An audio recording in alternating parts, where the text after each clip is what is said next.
Hello, welcome. I'm here to react to Sistas, the bad television. This is just my account of what I witnessed at the moment of witnessing it. So let's get into it. So we catch up with Karen and Aaron down at Karen's apartment where she utters Zach names as they are about to start the throes of passion. Let's get into it. So they redundantly go over the fact that she brought up his name and she redundantly apologizes. He redundantly says, "You gotta get over this." Let's get to the point, guys. He brought up the fact that the other night when they was smashing, she may have vaguely said Zach's name. Karen may have vaguely said Zach's name. If I'm Karen, I'm lying. What the fuck does yesterday gotta do with today? If you... Okay. So he claimed he ran up out of there because the last time that they had sex was because one, he thought he faintly heard her say Zach's name, which she says he didn't, which she said she didn't say. And then he said the other half is because he felt something deep. Nothing specific, but just something generally deep that he had never felt before. Let's get back into it. So he's projecting this moment on the last moment that they had together, and she continually refutes it. At this point, either shit or get off the pot. All of these people. Like, if you want your fucked up relationship, please keep them relationships and move forward. Like, make the pen go somewhere. She, like an idiot, admits to half the time or some of the time thinking about Zach while with Aaron. Why? Unnecessary, but apparently we have to for some point of the plot. So Aaron is comparing himself to Zach, asking, is he not better than Zach? Dude, it ain't even about that. She addicted to this lame ass drug who's been in our system for 3 fucking years. Of course she gonna feel away. But I would wish she would, as any person in this late age in our lives where you gotta shit and get off the pot, shit or get off the pot at this stage in the age. Would understand it wasn't no good. In 3 years y'all manifested nothing but trouble. So why the fuck is you even admitting this shit to this nigga? Unless you gonna talk it through in some type of dignified way to get past it. But of course, not in this world. Not down at the Tyler Perry Studios. Which begs the question, why don't you feel no way about your ex-wife though? Not to say it should always come up, but you don't have no sentiment for a nigga being with somebody for a while, I guess. So this nigga is telling her to go and make Zach talk to her so she can get this off her chest. No, you do not need to do that at all, G. Not in the least. Girl, pray about it. Draw a bridge and get over it. Go down to some therapy. Take yourself to some elder or get slapped, get drunk, get high, get stupid, get dumb, but don't go down there to Zach. Leave that nigga alone. Let him be at peace with his peace and leave that shit alone and find you some peace. Don't listen. What the fuck is he writing? The closure we want is not the closure we need. Maybe the closure is it is said and it's done. Next. None of these characters make sense. Not a lick of sense. Not a lick of sense. Bless their hearts though. Down to Danny's apartment and Preston is coming out the bathroom. Let's see what's going on. I'm confused because he did give you distance and time. I'm going to see you next weekend. Anyway, so they talking about him staying on and on. You know how that go. And then he says he's going to end up talking about the cows, and that's not what they got in common. He says, then let's go. We'll see each other next weekend or whatever, or this weekend or whatever the fuck. To give her some time and some distance. And now she don't want that all of a sudden. Bless your heart. So then he said he acting strange. She said, no, I'm not acting strange. I'm just following your lead. And he got all aggressive at the end. So now we down to Maurice tip. And dude from the bar come in from his room. Come into the living room or the living area from Maurice's room. So this is long out, drawn out scene about who did what and who shot John down in the bedroom and how they couldn't do what, because one is what, and I don't know, and I don't give a fuck. So it is ultimately presumed that Sabrina didn't come by the house because the food was left out.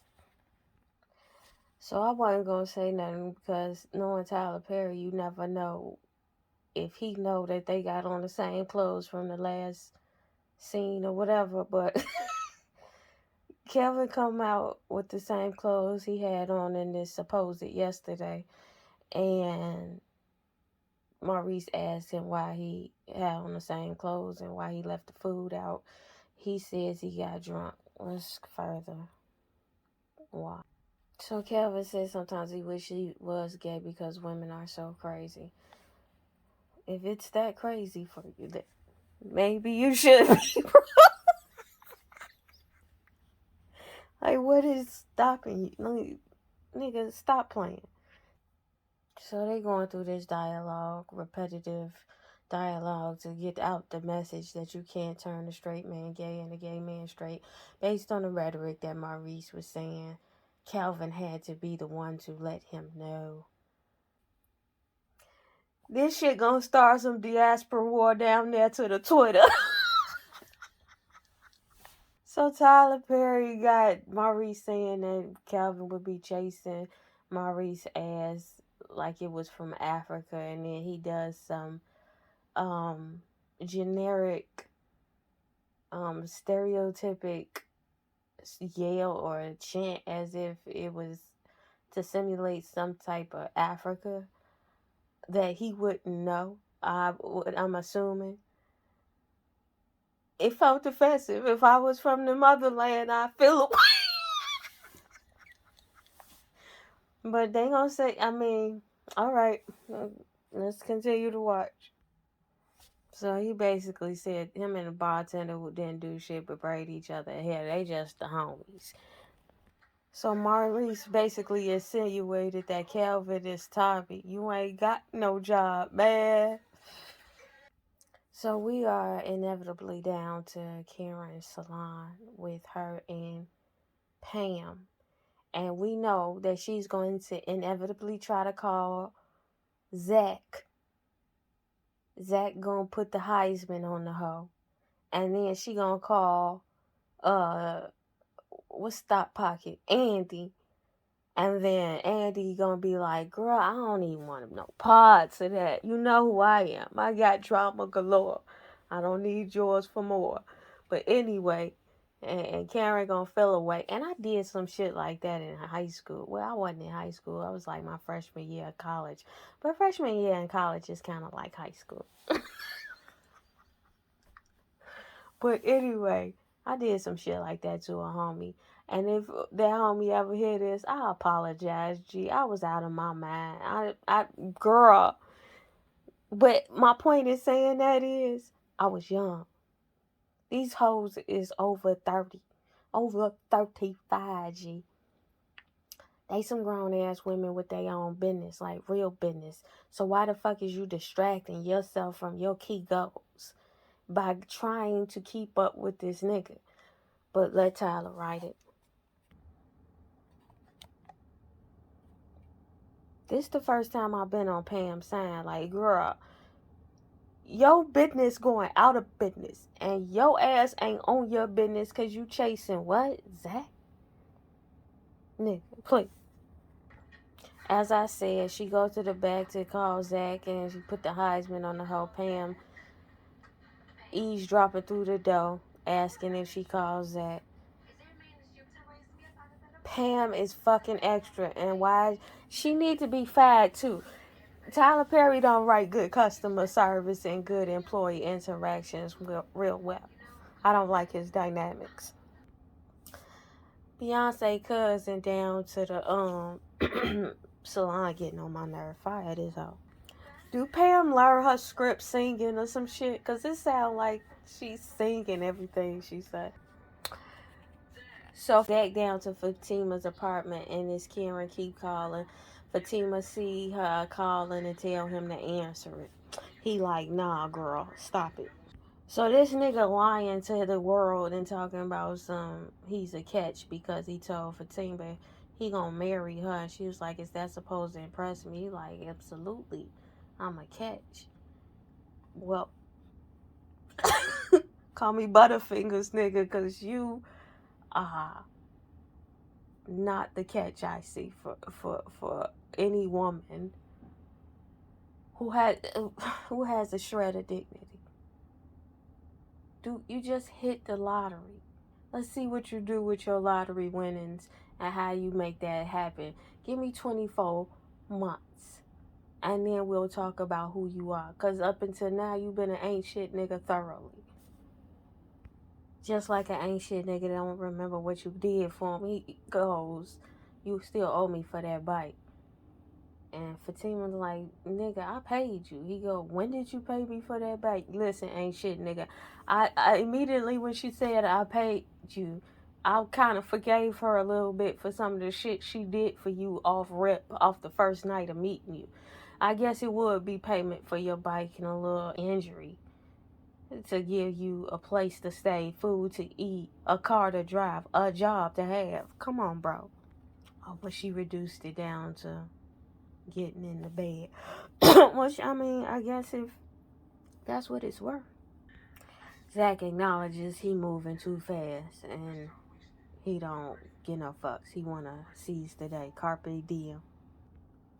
So Fatima like, you moving too fast. You was just smashing your ex. And he was like, you not gonna let me forget that. No, nigga. What type of niggas? See, you an ain't shit nigga from the pits of hell. Of course not, I'm not gonna let you forget that.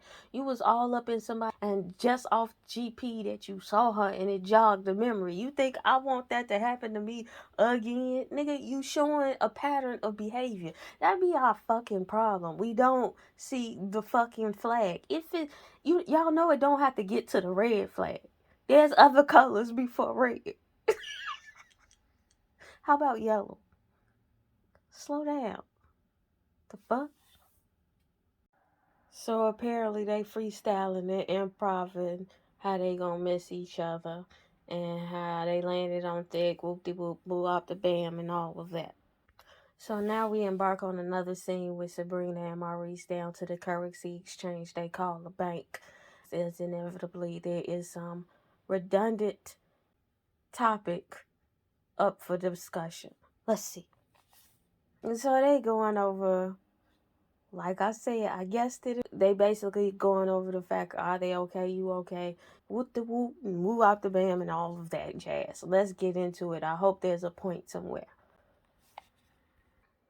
So basically they go over this redundant part of the story where he's trying to figure out why Calvin was cooking down to the house.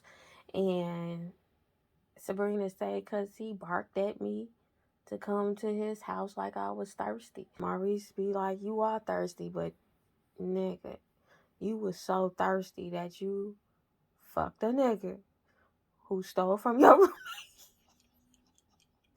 and you forgave him and you didn't call the police on him and you fucked him again to the point where he had you at gunpoint and took you down to that currency exchange to make your friend open a vault. Who's thirsty? I guess he say, I see it in you because I see it in myself. Where he go, so why you mad, Bree? Help me help you. Like, come on. Even Tyler Perry knows. I gotta make some fairy, magical, mythical creature to come through this shit and just plainly say, can you explain it to me? I guess you know when we listening to you, it's gonna all be better when you write this one question. What the fuck is going on? Is it me? But this actor, Sabrina, play this character very infantilized, very unsure of oneself. It doesn't give I've been here for at least 3 of them decades. Okay, though. Oh, yeah, and her point is explaining the reason she feel away about what she saw down to Maurice's tip was seeing Kelvin with the other woman made her jealous, and that ain't something that's a part of her character. Of course, Tyler Perry has to explain the character's character to us because we do not get it from action. That's why we think Zach is supposed to be a good guy all of a sudden. Nothing in his action showed us otherwise, but okay. It just kind of delineates into literal gibberish. Let's hope the next scene will be better. So next scene we down to Karen's salon where she is finally finishing up with this customer. Karen calls Andy and tries to guilt her into sharing information about Fatima. That Andy ain't going for none. She don't want to be in the middle of it. So Karen was on the phone, getting off the phone with Angie, talking about, I gotta go. I got a customer. And Pam old need to be fired ass go say so. Girl, ain't nobody coming in here. So Karen go trying to check Pam, but girl, you didn't let it go this far. It's just fire this bitch. Like, for real, she got to go.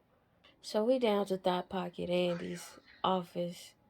And the guy who came in from the London office that she was finna smash in one of these episodes prior is coming in there to talk to him to tell him that he about to leave. This bitch say